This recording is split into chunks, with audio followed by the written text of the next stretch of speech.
오늘 이 시간 창세기 9장 8절부터 17절까지 말씀을 통해서 노아와 하나님의 은혜라는 제목으로 말씀을 증거하겠습니다. 그렇지만 실제로는 성경 본문은 되게 넓습니다. 6장, 7장, 8장, 9장 약 4장을 이렇게 아우르는 형식으로 오늘 말씀을 증거하겠습니다. 노아의 방주는 우리에게 두 가지 것을 확인시켜 줍니다. 첫째는 죄의 심각성과 그 죄에 대한 하나님의 단호하고도 분명한 심판입니다. 우리는 하나님 하면은 언제나 사랑만 생각하지만 하나님의 성품의 대표적인 또 하나의 성품이 공의입니다. 죄에 대해서 엄하고도 분명하게 반응하시는 하나님이신 거예요. 그래서 노아와 그리고 이 방주 사건은 그 죄에 대해서 하나님이 얼마나 단호하고도 분명하게 반응하시는지 하나님의 공의를 선명하게 보여주십니다. 또 한편 이 노아의 홍주 사건은 우리에게 뭘 확인시켜 주냐면 하나님의 은혜라는 또 다른 면을 확인시켜 주십니다. 그 죄악된 세상에서 하나님께서 노아와 그 가정을 구별하시고 은혜 가운데 그들을 구원하여 주시고 그들을 통해 새로운 인생을 펼쳐내게 하시죠. 그래서 죄악된 세상에 대해서는 하나님의 단호한 심판을 통하여 하나님의 공의를 보여주고, 그러나 그 속에서 한 가정을 구원하심으로써 또 다른 면에서는 하나님의 사랑과 은혜와 구원을 또한 보여주는 그런 이중적인 성격을 띤 사건이 노아의 홍수 사건입니다. 우리가 노아의 홍수 이러면 딱 생각하기에 심판이 가장 강하게 딱 오죠. 노아 홍수하면 강하게 심판, 이게 강하게 오지 않습니까? 근데 노아의 홍수 사건을 6, 7, 8, 9 이 넉 장을 읽어보면 놀랍게도 확인되는 것은 하나님의 심판의 엄격성보다 훨씬 그 위에 하나님의 은혜라는 것이 아주 강하게 이렇게 관통하고 있다는 사실을 알 수가 있습니다. 그래서 6장이 그 죄와 그 죄의 심각성을 다룬다면 7, 8, 9 석장은 놀랍게도 노아와 그 가족을 구원하시는 구원의 하나님, 은혜의 하나님을 도리어 다루고 있다는 거예요. 그러니까 노아의 사건이 넉 장인데 석장이 놀랍게도 그 심판 가운데 하나님께서 믿음의 사람, 자기 백성을 구원하시는 얘기를 석장이나 하고 있다는 사실을 우리가 기억해야 할 필요가 있습니다. 이 노아와 이 방주 사건을 통해서 우리가 첫 번째 확인하는 것은 노아와 하나님의 은혜입니다. 노아와 하나님의 은혜. 6장에 선언하죠. 이 세상이 완전히 죄로 그냥 가득 찼다. 하나님이 그냥 내버려 두면 그냥 되지 않을 정도로 그 수준이 하나님의 심판을 해야 될 그 수준을 뛰어넘어 있다. 이렇게 엄하게 선언하시죠. 그러고 나서 6장 8절에 그러나 노아는 하나님께 은혜를 입었도다. 그 엄청난 그 죄악된 세계 속에서 하나님께서 한 사람을 택하여 특별하게 은혜를 입히셨다는 거예요. 그리고 하나님의 은혜를 덧 입었기에 노아는 그 악한 세상에서 의인으로 살고 당대의 완전한 자로 살고 노아는 우리가 잘 아는 대로 하나님과 동행하는 삶을 살았다. 이렇게 설명을 하고 있습니다. 지난주 말씀드린 대로 순서를 바꾸면 안 된다 그랬습니다. 은혜를 입었기 때문에 이런 자가 됐고 은혜를 입었기에 이렇게 믿음을 유지하고 살아간 거지 노아가 잘나서 은혜를 줬다. 이것은 아니라는 거예요. 은혜를 입었기에 악한 세상에서 믿음의 사람으로 믿음의 사람답게 살아낸 것입니다. 그래서 성경은 얘기합니다. 노아는 그 악한 세상 속에서 어떻게 구별된 성도의 삶을 살았는가? 성경은 아주 명확하게 설명합니다. 하나님의 은혜로 말미암아. 하나님의 은혜로 말미암아. 저는 이 죄악된 세상에서 노아의 삶을 이런 식으로 표현하고 싶습니다. 교통 표지판 같은 삶이다. 이 죄악된 세상에서 하나님께서 성도들을 이 세상 한복판에 살게 하신 많은 이유가 있는데, 그 이유 중에 하나가 이 세상을 향하여 교통 표지판 같은 삶을 살게 하시는 겁니다. 교통 표지판에 유턴 표시가 있잖아요. 그러면 차들에게 유턴할 수 있습니다를 보여주지 않습니까? 30km 사인이 있으면 여기서부터는 모든 차가 30km로 달리십시오 그거잖아요.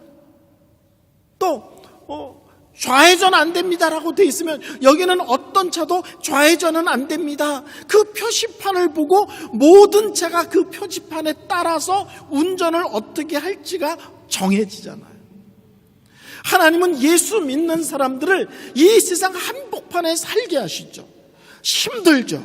피곤하죠. 억울하죠. 손해보는 게 많죠. 그럼에도 불구하고 우리를 이 세상 한복판에 살게 하는 것은 하나님을 알지 못하는 사람들에게 성도라는 사람들을 통하여 하나님이 계시다, 하나님의 법이 있다, 하나님의 원리대로 살아야 된다를 우리를 통해서 보여주고 증거케 하시는 것입니다. 제가 문득 이런 생각이 됐어요. 표지판은 얼마나 심심하고 재미없을까? 똑같은 자리에서 30km 이렇게 써 있으면 얼마나 재미없겠어요. 좌회전 안 돼. 얼마나 답답하고 재미없겠어요. 근데 그 사인 때문에 모든 차가 그 사인에 따라 움직이고, 그 사인 때문에 모든 차가 안전하게 교통사고 나지 않고 달릴 수 있는 거잖아요. 그렇다면 좀 답답해 보이고 지루해 보이는 것 같지만 믿음의 원리로 보면 그 삶은 영광스러운 삶이고 하나님께서 우리에게 허락한 특권의 삶입니다.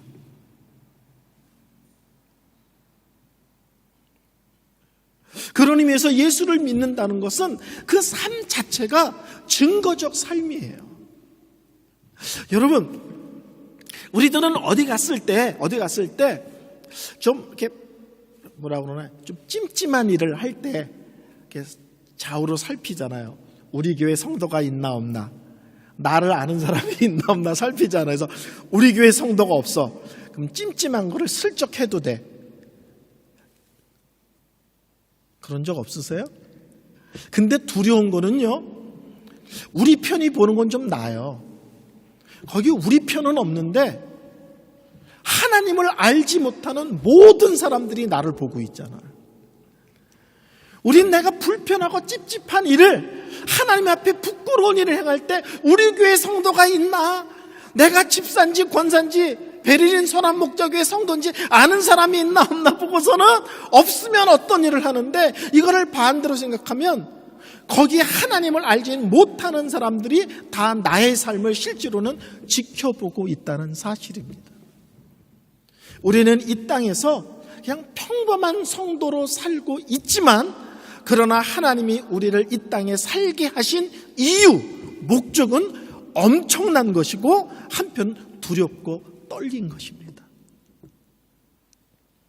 그들은 우리를 통해서 하나님을, 그들은 우리를 통해서 교회의 삶과 교회라는 성도들의 공동체를 보고 판단한다는 사실입니다. 하나님께서는 노아에게 특별한 은혜를 주시고 그의 삶이 죄악된 삶의 선교적 삶, 선포적 삶이 되게 하셨습니다. 두 번째, 오늘 본문에서 확인할 수 있는 것은 방주와 하나님의 은혜입니다. 방주와 하나님의 은혜. 6장 13절을 보면 하나님께서 이렇게 말씀하십니다. 끝부분에 내가 그들을 땅과 함께 멸하리라. 그 앞부분에 온 땅이 부패했다, 포악하다, 죄로 가득하다, 이런 얘기를 쭉 한 뒤에 결론이 뭐냐면, 그러므로 이 세상을 그대로 내버려 두면 큰일 나겠다. 죄가 도를 넘었다. 그래서 하나님이 이 세상을 심판하겠다고 심판의 계획을 노아에게 알려주십니다. 그리고 6장 14절 16절을 보면 6장 14절부터 16절을 보면 하나님께서 방주를 지어라 이렇게만 말씀하신 것이 아니라 방주를 어떻게 지어야 되는지 구체적으로 방주에 대한 설계도를 다 알려주십니다. 심판이 있다는 것도 말씀하시고 방주를 지어라로 끝나지 않고 방주를 구체적으로 어떻게 지어야 되는지에 대한 구체적인 설명을 다 해주십니다. 우리식으로 하면 설계도면을 노아에게 허락하십니다. 그 다음에 7장 2절부터 3절까지를 보면 짐승들을 방주에 집어넣어야 되는 얘기를 하는데 어떻게 하냐면 정결한 짐승은 암수 7쌍, 부정한 짐승은 암수 2쌍, 공중에 나는 새들은 암수 7쌍, 이렇게 어느 정도의 짐승들을 집어넣어야 될지를 설명하고 있습니다. 그 다음에 7장 9절과 15절을 보세요. 7장 9절을 볼까요? 하나님이 노아에게 명하신 대로 암수 2씩 노아에게 나와 방주로 들어갔으며. 놀랍죠? 안 놀라세요? 짐승들이 얼마가 들어갈 때를 얘기하신 뒤에 노아가 방주를 짓고서 그 짐승들을 잡으러 산으로 들러 쫓아다닌 게 아니라는 거예요. 그물을 던지고 덫을 놓고 한 게 아니라 하나님이 명령하신 대로 그 암수의 짐승들이 노아에게 자기 발로 나아왔다는 거예요. 무슨 말인지 아시겠죠? 심판도 미리 가르쳐주고 방주를 어떻게 만들지 설교 도면도 알려주시고 짐승들을 얼마나 집어넣어야 되는지도 알게 하시고 그 짐승들을 집어낼 때는 하나님이 짐승이 자기 발로 와서 방주로 들어가도록 다 이끌어 주셨다는 거예요. 그 다음에 7장 16절에 보면 하나님이 그에게 명령하신 대로 들어가매 여호와께서 그를 들여보내시고 문을 닫으시니라. 방주 문을 다 들어갔을 때 문을 누가 닫았느냐? 방주가 자 탑승하셨죠? 빠지신 분 없으시죠? 이제 하나 둘 셋 하면 문 닫습니다. 노아가 문을 닫은 것이 아니라 다 들어가자 하나님이 방주 문을 하나님이 직접 닫으셨다는 거예요. 8장 1절을 보면 이런 말씀이 나옵니다. 하나님이 노아와 그와 함께 방주에 있는 모든 짐승과 가축을 기억하사. 다 집어넣고 이제 홍수가 시작됐는데 여기서 기억하사라는 것은 하나님이 안 잊어버릴게, 내가 기억할게 이런 뜻이 아니라 하나님이 방주 안에 있는 노아의 가족들과 방주 안에 있는 모든 짐승들을 돌아보셨다 이런 거예요. 그러니까 방주 안에서 홍수가 있는 동안 방주 안에 있는 모든 생물들을 하나님께서 다 돌아보시고 챙기시고 간섭해 주셨다는 거예요. 홍수 전체 길이 시간이 377이거든요. 그러니까 짐승들과 노아의 가족들이 들어가느니라 라는 날부터 마지막에 나오니라 날까지 날수를 하면 377일입니다. 처음 방주에 들어간 다음에 일주일 동안 딱 대기하고 있어요. 그 다음에 40일 동안 홍수가 나고 110일 동안 이 배가 떠다닙니다. 그 다음에 150일 동안 점점 물이 줄기 시작해가지고 마지막 70일 동안 완전히 마릅니다. 이 전체가 377일이에요. 우리 하나님은 이 377일 동안 방주 안에 있는 모든 생물들을 기억하셨다. 쉽게 말하면 돌아보셨다. 그들을 책임지셨다. 그들을 간섭하시고 붙들어 주셨다는 거예요. 그러니까 이 방주 사건과 관계돼서 우리가 기억할 수 있는 단어는 하나밖에 없어요. 뭐예요? 하나님의 은혜다. 뭐예요? 다른 말로 하면 하나님이 다 하셨다다. 심판할 것도 미리 얘기하시고 방주에 대한 설교도 먼저 주시고 짐승을 얼마나 집어넣어야 되는지도 알게 하시고 짐승들이 다 지발로 들어와서 방주로 들어가게 하시고 들어간 다음에 문을 걸어 잠그시고 370일 동안 방주 안에 있는 모든 생물들을 하나님께서 직접 챙기시며 돌보아 주셨다. 그리고 그들이 드디어 방주에서 나왔다. 처음부터 끝까지 다 하나님께서 하신 것입니다. 그래서 우리는 방주 그러면 딱 기억해야 되는 거야. 하나님의 은혜, 하나님의 은혜. 여러분, 구원이 뭡니까? 구원을 설명할 수 있는 가장 좋은 단어는 하나님의 은혜, 이런 단어죠. 다른 말로 하면 하나님이 다 하셨다. 이 말을 다른 말로 하면 하나님이 선물.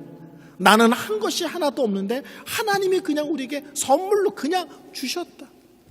이 방주 사건을 보면 처음부터 끝까지 하나님께서 간섭하시고 인도하시고 주장하시고 돌보심으로 이루어진 구원의 사건이라는 거예요.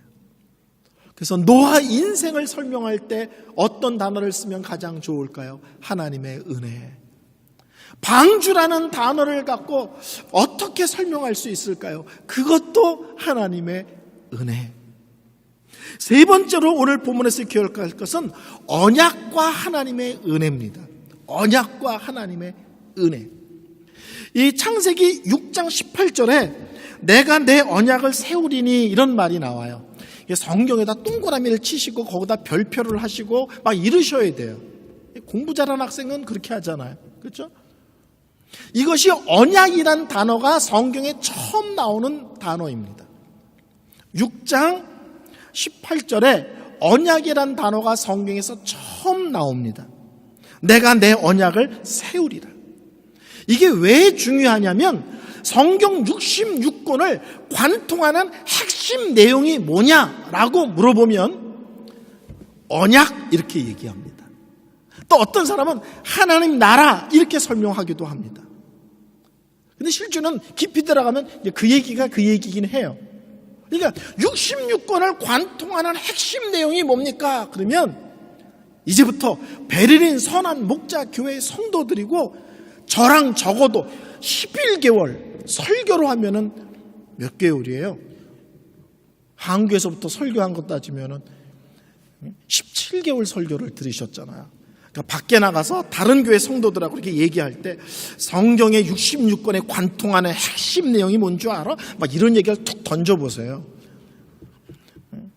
성경을 읽어보지도 않아서 모르시는 그분들에게 내가 가르쳐줄게. 하나님의 언약이야. 이 언약이라는 단어를 꼭 기억하십시오. 언약이란 말을 풀면 아주 간단합니다. 하나님은 내 하나님이 되고 나는 그분의 백성이 되는 것. 이게 언약이에요. 그들은 내 백성이 되고 나는 그들의 하나님이 되리라. 이것이요, 창세기부터 계시록까지 계속 반복됩니다. 이 문장이. 나는 그들의 하나님이 되고 그들은 내 백성이 되리라. 이거를 한다로 말하면 언약이고 이 문장이 66권에 주기적으로 반복되고 있습니다. 이 언약의 특징은 두 가지예요. 하나는 일방적이고 또 하나는 조건적입니다.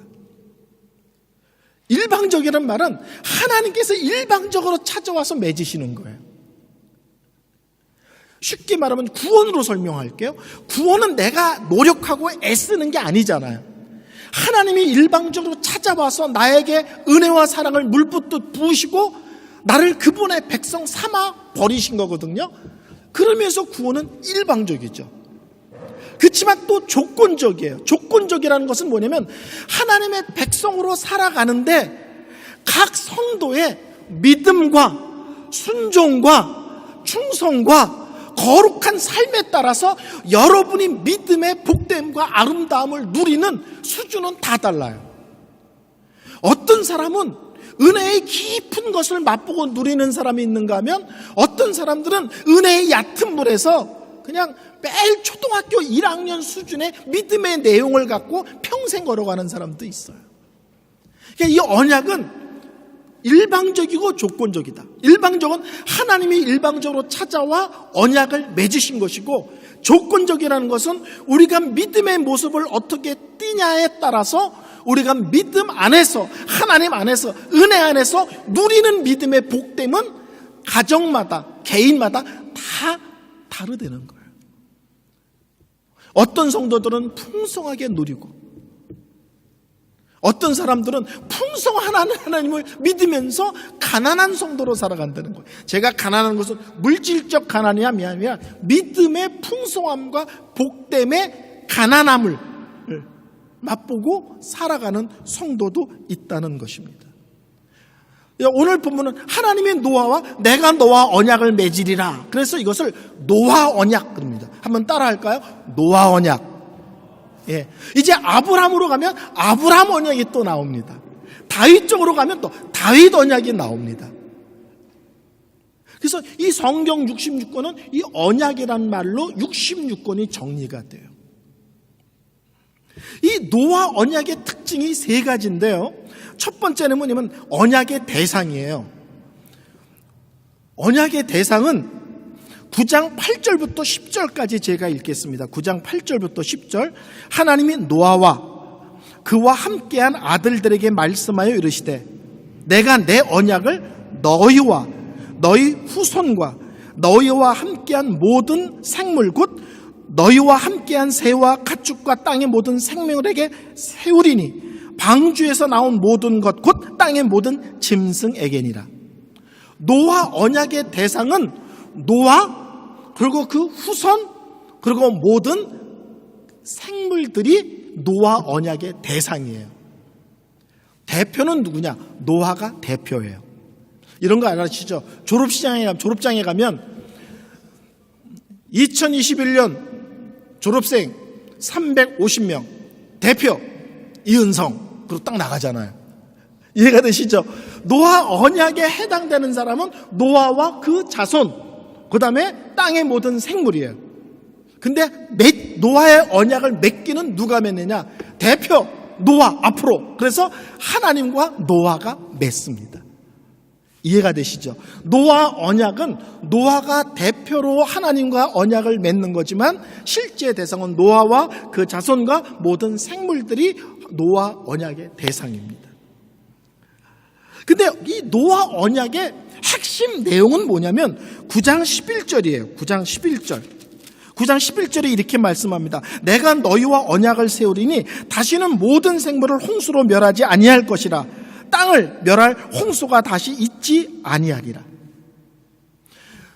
노아 언약의 핵심 내용은 뭐냐면 보존 언약이에요. 한번 따라할까요? 노아 언약, 보존 언약. 이게 되게 중요합니다. 이게 뭐가 무지하게 중요합니다. 이게 무지하게 중요해요.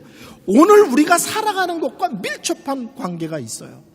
하나님께서 물로 홍수를 심판하신 뒤에 노아와 언약을 맺으시면서 뭐라고 말하냐면 다시는 이 땅에 이렇게 물로 전체를 심판하는 쓸어버리는 심판은 다시는 없을 것이다 라는 거예요. 이해가 되시겠죠? 우리가 이렇게 생각할 수 있지 않아요? 그냥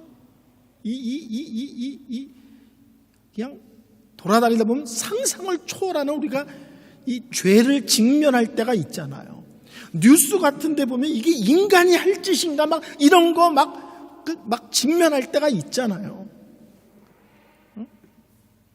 베를린도 세상 어디 못지않는 죄악의 한복판 도시 아닙니까? 저는 미국의 샌프란시스코 쪽에서 10년 살았거든요. 거기가 미국 전 지역의 어느 도시 못지않은 어마어마한 죄악된 도시입니다. 온갖 부끄럽고 추한 것이 아주 넘치는 도시예요. 근데 그때 우리가 이런 생각 들잖아요. 아니 하나님께서 확 쓸어버리면 얼마나 좋을까. 이놈의 자식들 그냥 확 심판해버리면 어떨까. 왜 하나님이 참으시는가. 노아 언약 때문에 그래요. 마지막 심판이 있어요. 예수님이 다시 오시면 이 세상은 끝나요. 그렇지만 예수님의 다시 오심으로 이 세상이 끝나기 전까지는 다시는 노아 홍수처럼 이 지구 전체를 대상으로 한 심판은 하나님께서 안 하시고 참으시겠다는 거예요. 내가 살고 있는 나라가, 내가 살고 있는 도시가, 내가 살고 있는 동네가 상상을 초월하는 죄악의 내용으로 차고 넘치는데 왜 하나님은 그냥 있으시는가? 노아와 맺은 언약 때문에 참으시는 겁니다. 그러니까 노아의 보존 언약이 우리의 삶과 동떨어진 것이 아니라 하나님께서 여전히 참고 기회를 주시며 기다리는 이유가 노아 언약, 가로 열고 보존 언약 때문에 그렇습니다. 아멘? 그런 이 언약의 증거는 뭐냐, 이게 언약의 증거. 성경을 보면요, 이런 거 있죠. 질문은 없어요, 본문에. 근데 하나님께서 우리가 궁금해할 것 같아. 여러분, 학교에서 선생님이 수업하다가 질문 있습니까? 근데 조용해. 조용한 것은 질문이 없어서 조용할 때도 있지만, 궁금하지만 손 못 드는 애들이 있잖아요. 학교 안 다녀 보셨죠? 전부 다들. 질문 없어? 선생님께 그러면 어느 때는 조용한 이유가 선생님이 설명을 너무 잘해줘서 그렇지만 질문은 있는데 차마 손 못 들 때가 있단 말이에요. 성경을 읽어보면 딱 그런 느낌이 들 때가 있어요. 요 타이밍에 사람들이 한마디 할 것 같은데 안 해. 근데 하나님이 아셔. 뭘 궁금해하는지. 그래서 하나님이 얘기해버리세요. 이렇게 질문할 수 있겠죠. 하나님이 물로 심판하는 거 우리 두 눈으로 딱 봤습니다. 하나님이 마지막 날 예수님 다시 오실 때까지 끝까지 참으신다는데 그걸 어떻게 믿어요? 요번에 심판하는 거 보니까 엄청나게 무섭게 하시더구만. 무슨 말씀인지 아시죠? 하나님 심판, 무서워. 하나님 또 한 번 이렇게 하실 줄 어떻게 알아요? 안 한다니까. 하나님 말로만 하지 마시고 무슨 계약서를 쓰시든 무슨 사인을 하나 주시든 무슨 증표를 하나 주셔야 될 거 아닙니까? 사람들은 질문하지 않지만 내가 심판을 길이길이 참으리라는 말씀에 대하여 사람들이 불안해하고 찜찜해하니까 하나님이 말씀하시는 거예요. 마지막 날까지 내가 다시는 이 지구 전체를 뒤집어 엎는 심판을 하지 않겠다고 약속했는데 그 약속의 증표로 하늘에 무지개를 주마 이렇게 된 거예요. 자, 질문합니다. 무지개는 누구 보라고 만드신 건가요? 무지개는 누구 보라고 만드신 건가요?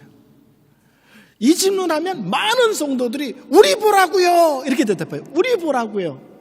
창세기는 그렇게 써 있지 않습니다.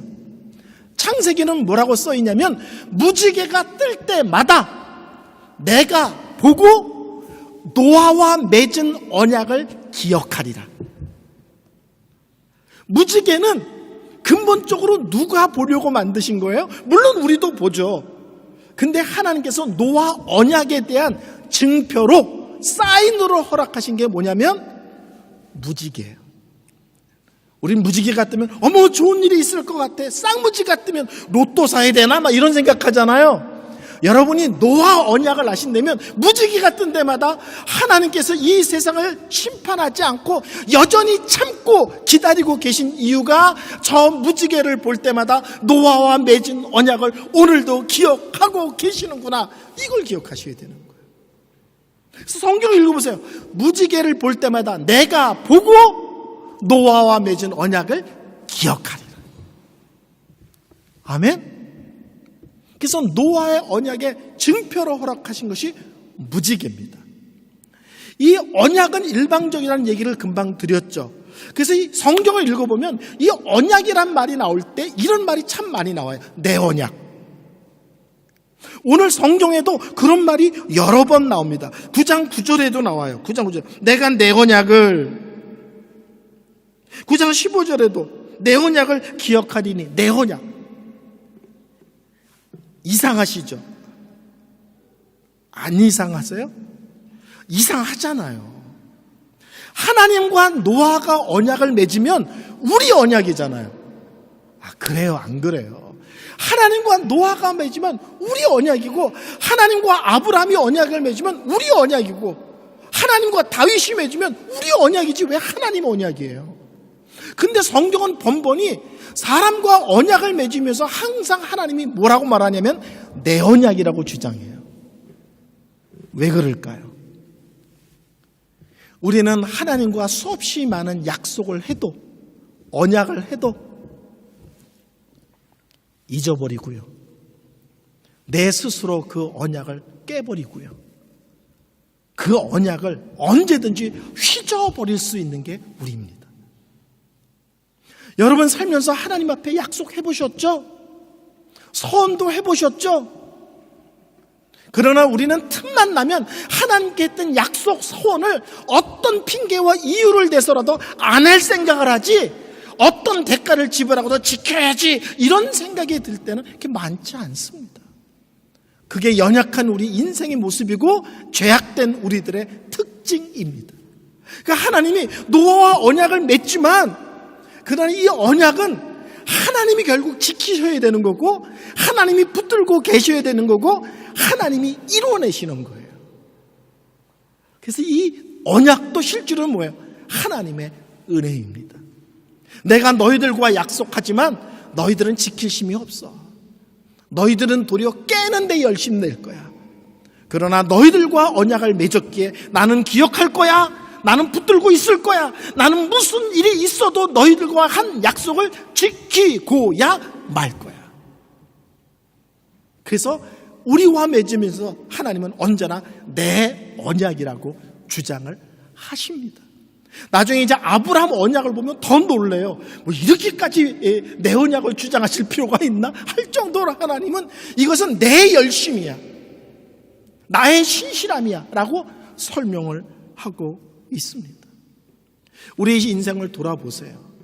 우린 매일 쓰러지고 매일 넘어지고, 어느 때는 하나님 없으면 안 된다고 난리 쳤다가 어느 때는 그 하나님이 어느 때는 불편하게 느껴질 때도 있다. 어느 때는 그 하나님을 의심할 때도 있고 원망과 불평을 쏟아낼 때도 있습니다. 그런데 돌아보면 우리가 여전히 믿음의 길을 걷고 있어. 우리가 한 짓은 엉뚱한 짓인데 이게 어떻게 가능하는 거예요? 하나님이 붙드시고 하나님이 신실하게 우리를 끌고 가시기 때문에 그랬습니다. 설교를 결론 내리겠습니다. 노아와 방주 사건은 우리에게 참 많은 것을 얘기해 줍니다. 하나님은 죄에 대해서 분명하게 심판하고 그냥 넘어가지 않는 하나님이야와 함께, 그러나 한편 하나님은 우리를 구원하시는 또 하나의 은혜의 하나님이기도 하셔. 이 양면성을 다 보여줍니다. 또 이 홍수 사건을 통해서 하나님께서 마지막 날 심판이 있어라고 한 말이 빈말이 아니다. 홍수 사건을 통해서 온 세상을 심판하신 하나님이 마지막 날 온 세상을 또 한 번 심판할 거라는 사실을 놓치지 마라. 그것을 가벼이 여기지 말라는 또 하나의 경고의 말씀이기도 합니다. 그러면서도 감사한 것은 이 세상이 부끄러움 투성이고 우리의 인생의 연약함 투성인데도 불구하고 우리가 여전히 믿음의 길을 걸어가고 이 세상이 그런데도 불구하고 여전히 유지되는 것은 노아와 맺은 언약, 가로 열고 보전 언약 때문에 그렇습니다. 노아와 하나님의 은혜, 방주와 하나님의 은혜, 언약과 하나님의 은혜, 노아의 삶 전체를 들여다보면 하나님의 은혜란 말 외에는 다른 것으로 설명할 방법이 없습니다.